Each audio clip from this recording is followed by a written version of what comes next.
So good morning, everyone.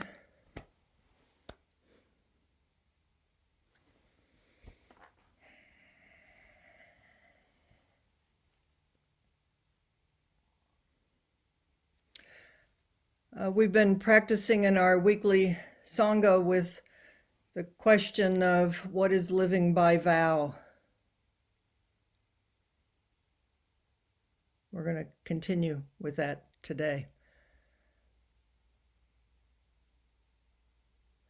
I want to start by reading from Blanche Hartman. She was the first woman abbess of San Francisco Zen Center, Seeds for a Boundless Life.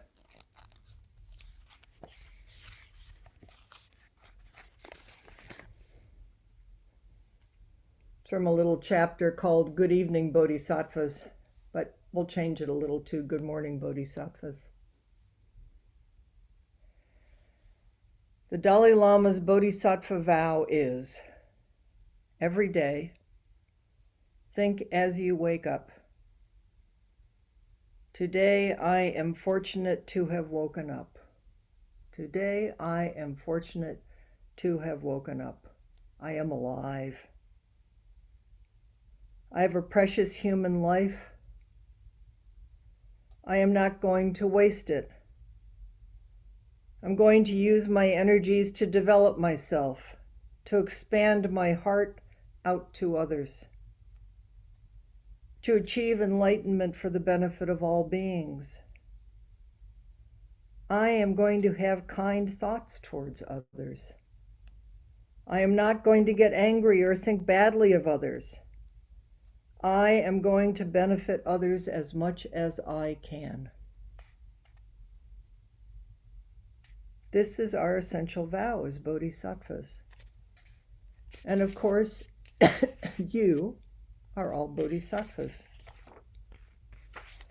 Suzuki Roshi always used to begin his talks with, good evening, good morning, hello, bodhisattvas. That's what we're here for, to be awake beings. And awake beings are awake to the deep connection we have with everything, with all living beings. We are all of one life, and we need to take care of that life so that it continues generation after generation.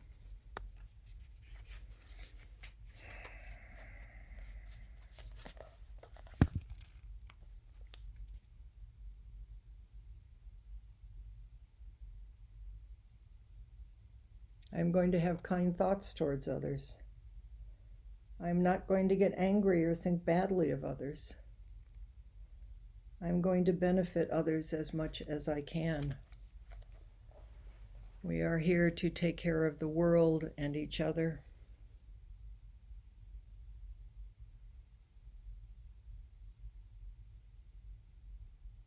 And we are human beings. So we're not going over it or around it.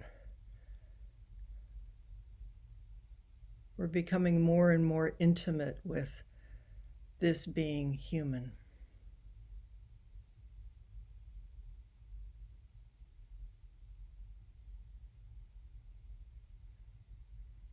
In the ways that we create self and other, and then all the thoughts and the anger and the confusion and the coming back over and over and over again to kindness towards this self, towards the other, towards this deep vow of, I want to wake up right here in the midst of this very life for the benefit of all beings.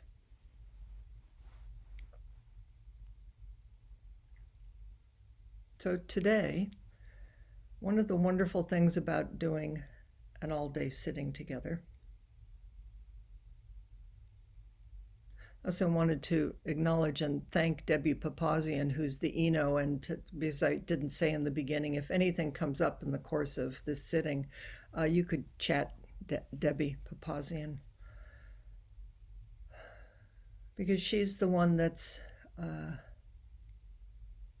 organizing and caring for the forms in our Zendo. as we all care for them together. We don't get to do so many forms in our weekly meetings, Sangha meetings. We sit zazen, that's the most primary. We sit down not to become Buddha, but when we sit down, we are Buddha.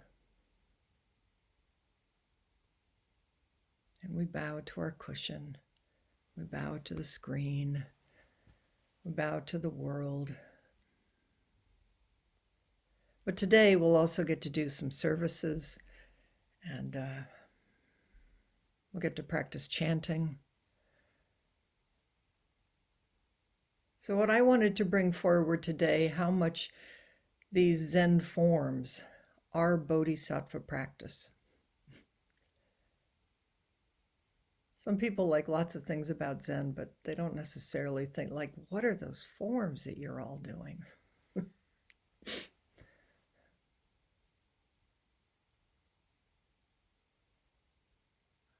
Forms have been passed down through the ancestors to help us care for ourselves and care for each other and care for the world. They really are mindfulness practices, you could say that, or you could say they're devotion practices or faith practices. They are reminding us over and over and over again, be here, please, in this body.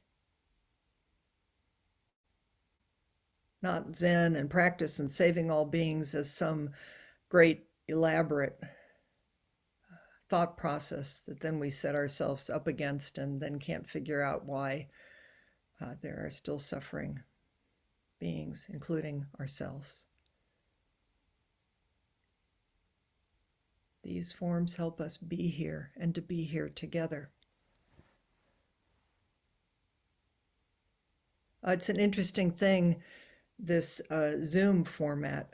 We got to do a couple of Zoom in-person hybrids over these last months, and I trust that we'll be able to return to that. But it's easy to think, oh, on Zoom we're separate.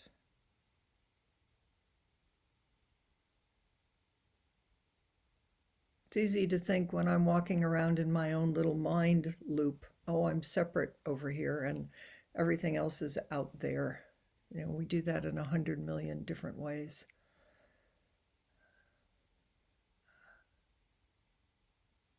I think Okamura says that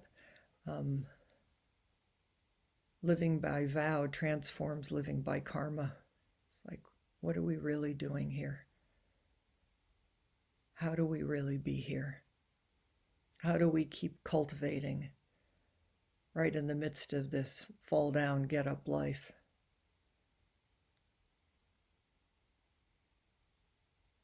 Well, I'm going to talk about chanting to begin with.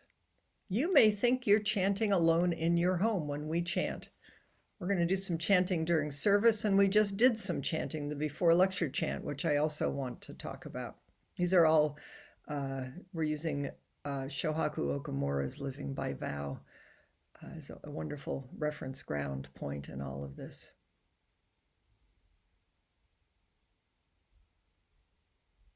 When you chant in your home, can you chant with your body and your ears wide open,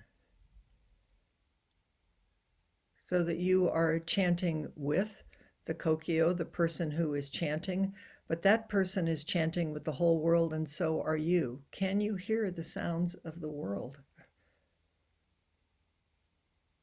as they're coming through you? Okamura says, chanting is an actualization of the Bodhisattva vow moment by moment. We chant with an awareness of interpenetrating reality with all beings throughout endless times and boundless space. What is it to chant with the awareness of the interpenetration of all beings chanting and being chanted by beings throughout time and space. I would imagine that it might begin with grounding in the body, breath, expressing this particular person that is also expressing the entire world through your own voice. As long as Buddhism has existed, chanting has been one of its core practices. It began as an oral tradition.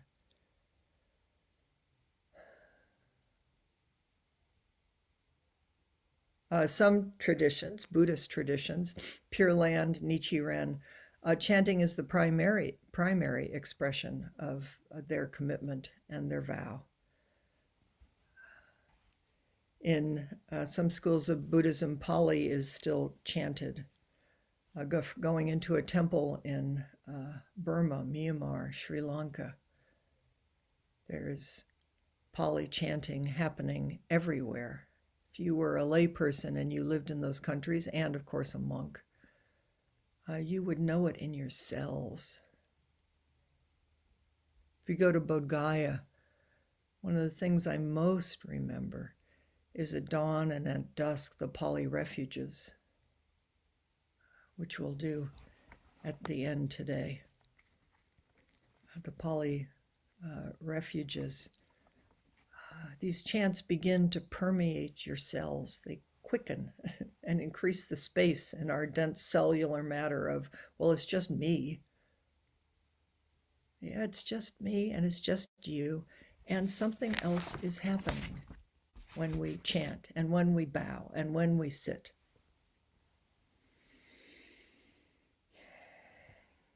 Shohaku says, when we're fully embodied and mindful in chanting, many minds become as one mind. One mind releases into boundlessness, into emptiness, into the great flow of the oneness of reality. And you thought you were just chanting.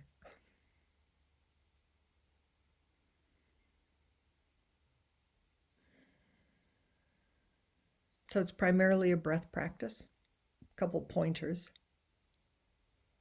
Ground in the body. It's actually embodied zazen.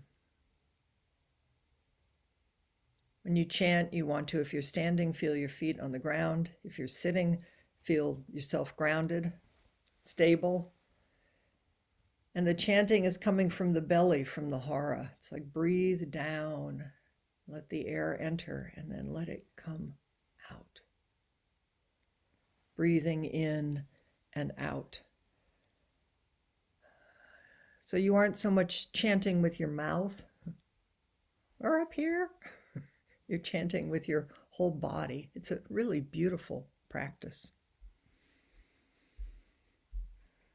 Shohaku says, chanting enables us to be right now, right here at this moment. You have to put your whole body and mind into chanting and let go of other things. Just be here right now, right here. It's hard to chant this way and to think about what you're going to do at the end of the chanting. It'll just pull you right back. So chanting then becomes a mantra, kind of a cosmic mantra. It doesn't matter so much what the words mean because you're not cognizing. You can study them later, and we're going to do a little of that with the before lecture chant. But you just give your whole heart and body to it. Put your whole life into it.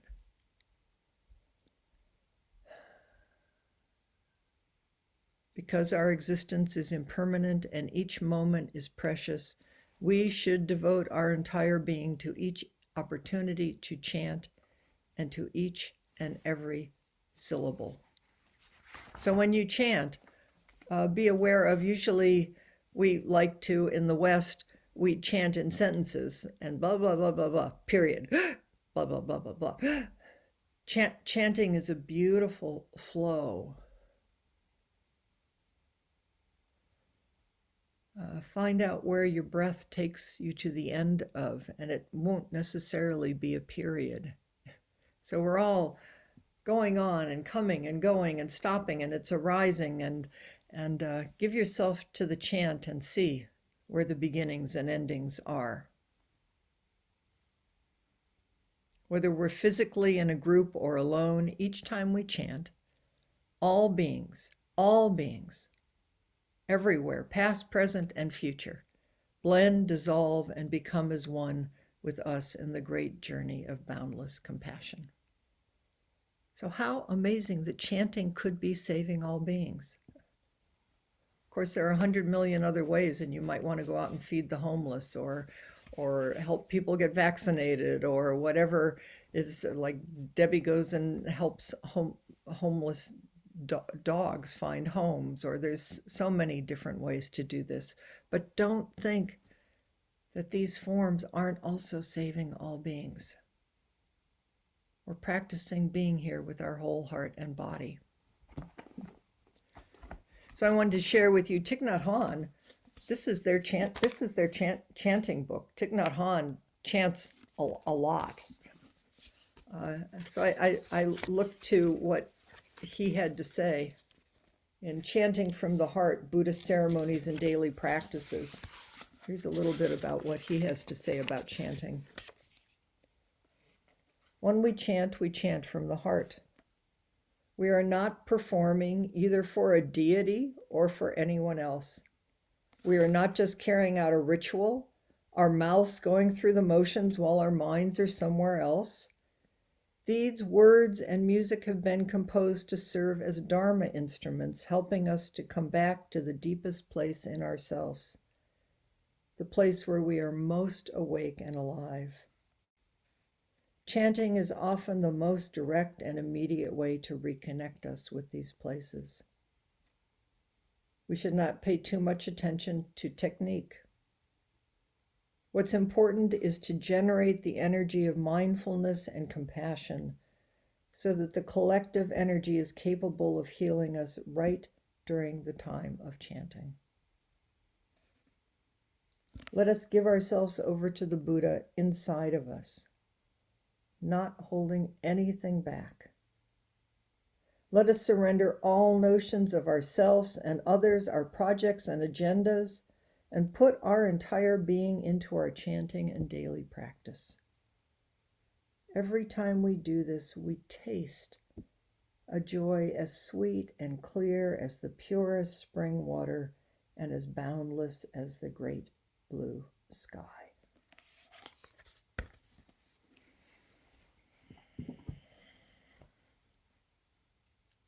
So why don't we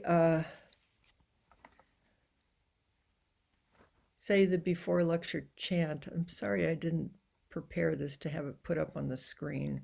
So, some of you know it. Others of you just let yourself be bathed in the sound of it. Let's do the before lecture chant again.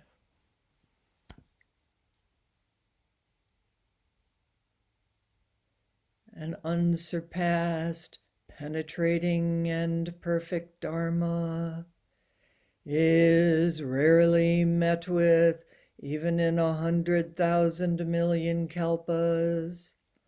Having it to see and listen to remember and accept, I vow to taste the truth of the Tathagata's words.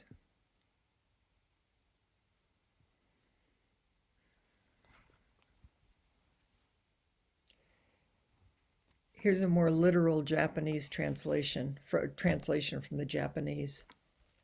An unsurpassed, most profound, subtle, and wondrous Dharma, even in 100,000 kalpas, is difficult to encounter.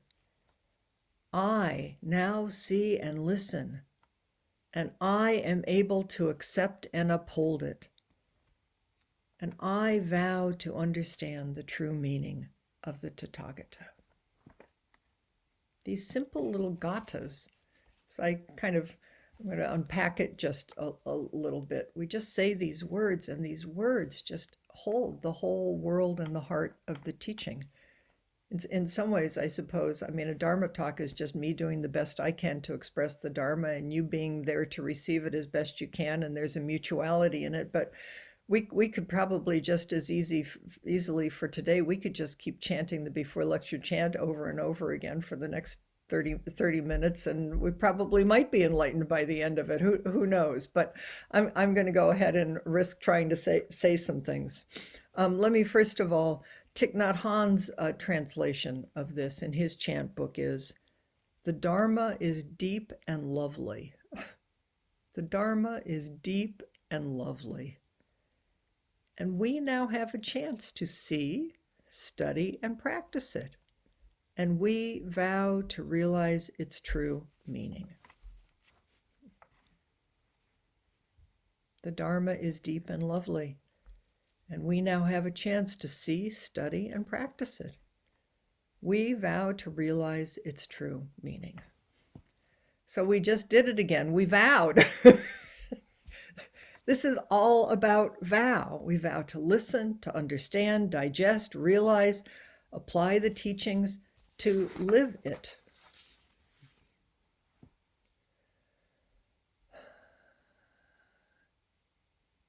To see the world as through Buddha's eyes, to know the world through Buddha's heart, to know and interact and be in an interpenetrating world that is here to help us actualize our deepest vow with our unkind thoughts and our anger and our fear and it's all part of it, nothing left outside. I vow to see, to practice deeply, to be here, to wake up in this human life and this human body. So Dharma, I'm going to take a few of the words apart. Chohaku has definitely been a guide in this. Dharma. So Dharma with a large D is the Buddha's teaching and what he awakened to. It's about reality and reality itself. It's most wondrous and subtle. Isn't that beautiful? It's wondrous and subtle. You have to listen with your whole body. Moment after moment. The minute you think you have it,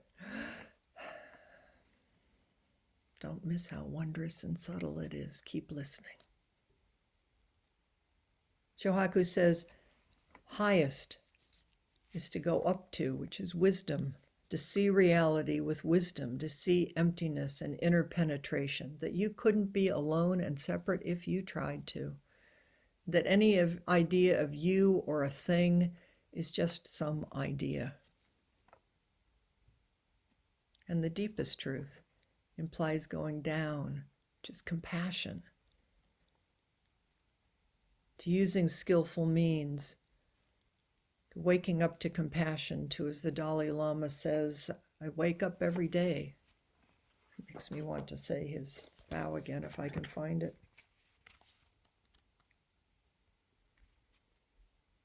I'm fortunate to have woken up and I'm alive. I have a precious human life and I'm not going to waste it. I'm going to use my energies to develop myself, to expand my heart out to others, to achieve enlightenment for the benefit of all beings. I'm going to benefit others as much as I can. If you try to do that as a separate self, you will exhaust yourself and you will burn out. And you'll probably get mad at the teachings, which you might anyway. But when you keep coming back to breath and body and deepest vow, to be here with and for all beings, to wake up with everyone, becomes wondrous and subtle and profound, and we know that we can't do it or know it. We can't see with our eyes or our usual way of thinking, that no human being can understand who a Buddha is And so we keep setting ourselves down over and over to settle the self on the self. I love when you sit down in Zazen today, forever. Just take this little self with so much kindness, all its hopes and fears and worries, and just settle it in Buddha's lap. Buddha will breathe with you, and you will breathe with Buddha. And your innate natural goodness and kindness and wisdom, our little selves with so many wants and fears, will just more and more settle down. Going beyond measuring and comparing, trying to get it or grasp it, we settle down into boundless, limitless, breathing in and breathing out.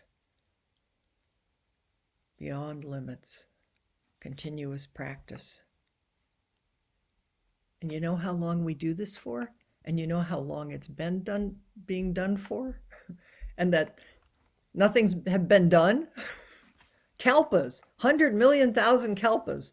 That always reminds me a little bit of the way a kid would count.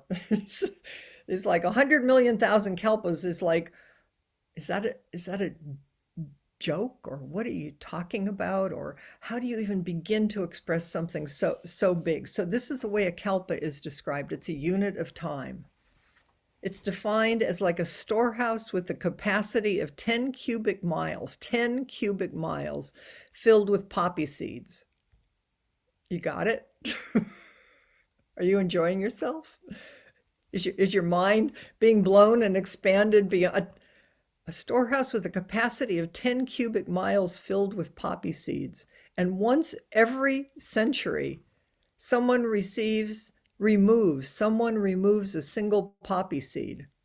And a kalpa is the time it would take to empty the storehouse. These sutras don't mess around. So 100,000 million kalpas, we can never encounter the Dharma in the way that we want to. But the more that we can let the boundlessness of our heart and mind open beyond what we can even imagine, and then beyond imagining. I was saying to someone today in Tonglen, when you're going to the intention of breathing in your own suffering or someone else's suffering, and then breathing out the antidote or the healing quality, you always begin by flashing on something bigger. You can imagine this storehouse and kalpas and oceans of mercy and Buddhas beyond Buddhas and timeless time. And then this little self can show up and breathe in and out. And know that you can't figure this out. And you never will be able to. But what you can do is keep being here over and over. That's Zazen body. That's vowing body. That's faith body. So, getting back to the before lecture chant. So we've already been told it's impossible because it's so big and you couldn't do it even if you could figure out what to do it, and there's nothing to do anyway. And then it says, and now, I, you, me, we're here and we can listen and we can see. I vow to be here. That's what we do. I vow to be here and to study and do the best I can to share whatever I know of the Dharma, and you vow to be here open and listening and receptive and to take it in so that you can take it into your lives and you can share it and speak it in the great mystery of wondrous, subtle love and kindness. The only place is the present moment. It is the only reality. Beyond measuring, beyond comparing. We can't understand it, but we can experience it. direct, immediate experience. Just keep coming back. That's what you're going to practice on your cushion today for the rest of our lives. Just keep coming back. When you bow, bow fully and completely. We chant with your whole voice. You're doing kinhin. See, hear, feel the ground, everything around you. So what our job is, I've been finding myself calling it a job recently. It's a joyful job. It's a bodhisattva job. Is to experience reality, accept it, maintain it, and uphold it. That's what the chant says. Accept it, accepting reality as it is. Everything moving, changing, evanescent. Like it, don't like it. What is it? Keep looking. Stay with the questions all the way through. I read recently a definition. We were working with koans during practice period, that koans are the practice of wonderment. Life is the practice of wonderment. What is it?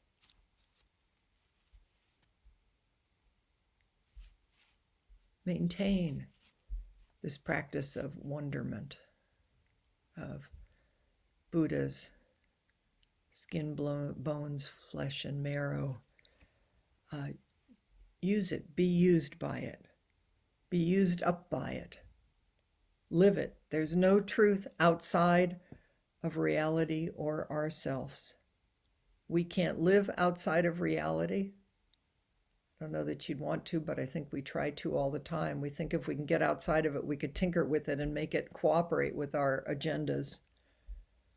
But living it, coming back, backward step, over and over.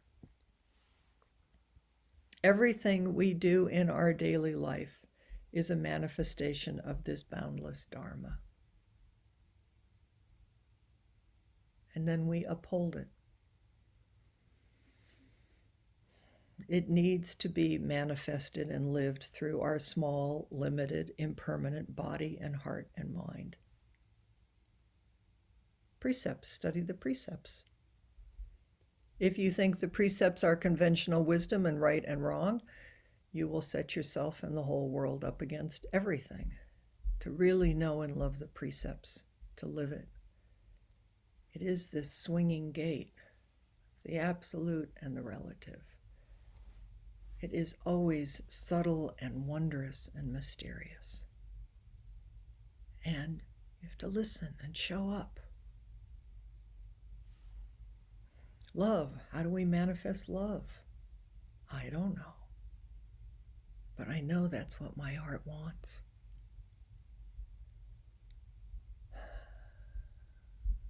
Reality is all beings. It's not abstract.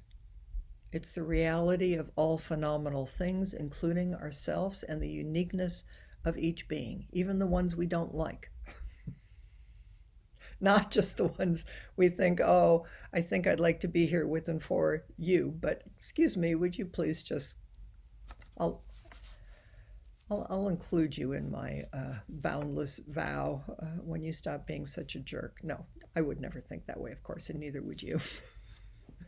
We can only exist in relationship with others, in a network of causes and conditions and interdependent origination throughout time and space.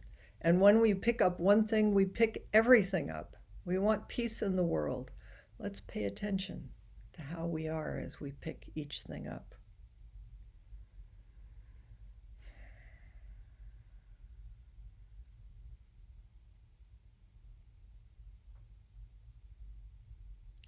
So one of the other names for this before lecture chant is the verse for opening the sutra. It's the verse for sutra is sometimes the Buddhist teachings, life is described as a sutra. It's like there are sutras, we know that, and we study sutras, but life is a sutra that's alive. And it's stitching us together, and we're stitching it together. Suture. So we just enter into this vast, infinite sutra of Buddha's heart, of our own heart. And we stitch it together, maybe we could say, well, we stitch it together with vow, but vow is an act of faith. Zazen is an act of faith. What a strange way to spend the day in a worldly world, to just tell your friends you're just going to sit around all day and bow and chant. And we are giving and are committing ourselves through these particular forms to something bigger as an expression of our own heart, taking refuge in Buddha, the Buddha in us, the Buddha in the entire world as Buddha's body. Taking refuge in Dharma, the teachings. Small d Dharma is the Dharma of the world.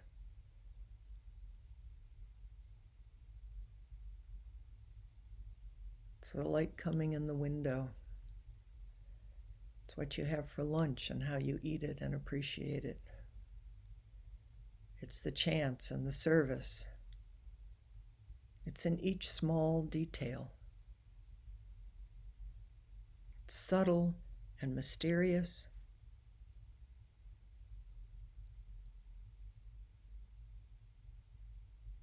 And the sutra, the chant, the verse ends, I vow to taste the truth. I love this part of it. I vow to taste the truth.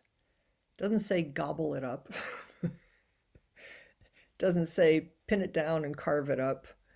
Just to taste. It's like, what is it to taste each moment? Sometimes the teachings are described as a fragrance. Something subtle and mysterious you need to be present for and with, to fully taste each moment.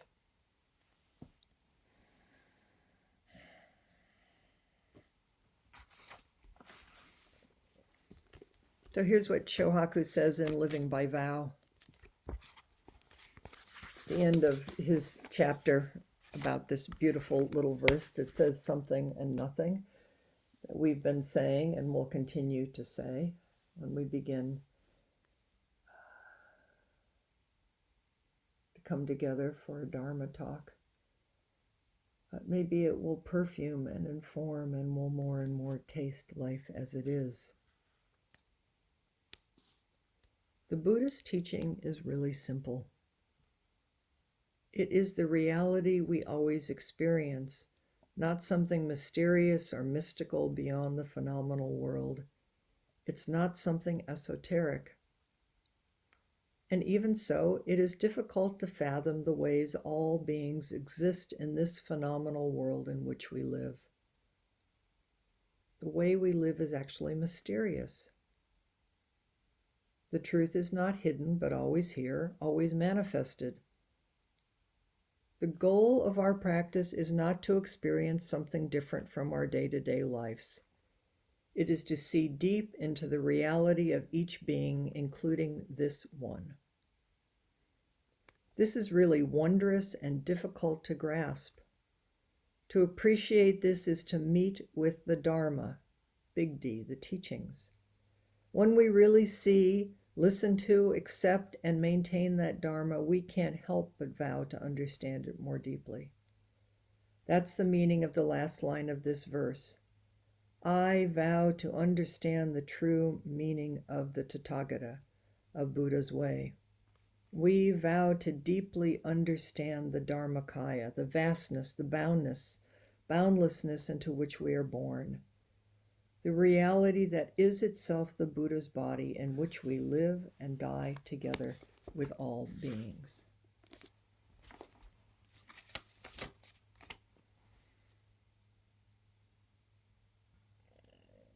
So for this particular day, this means follow the schedule. The bell rings. Sit down, stand up. Don't argue with it.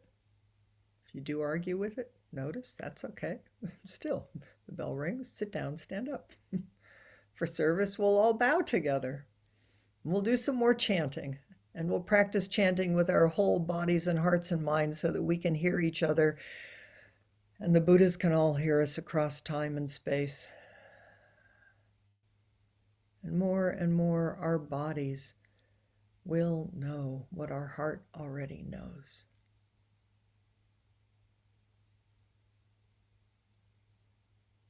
How much we love this world, how much suffering saddens us, beyond saddens us. And that our way is to be here, moment after moment, waking up. Becoming completely who we already are. Is this particular body, life, mind, and the Buddha that we already are is taking care of what's in front of us, moment after moment. And today is really simple. All you have to do is follow the forms, and it'll help you go forward in your life when it becomes not so simple, and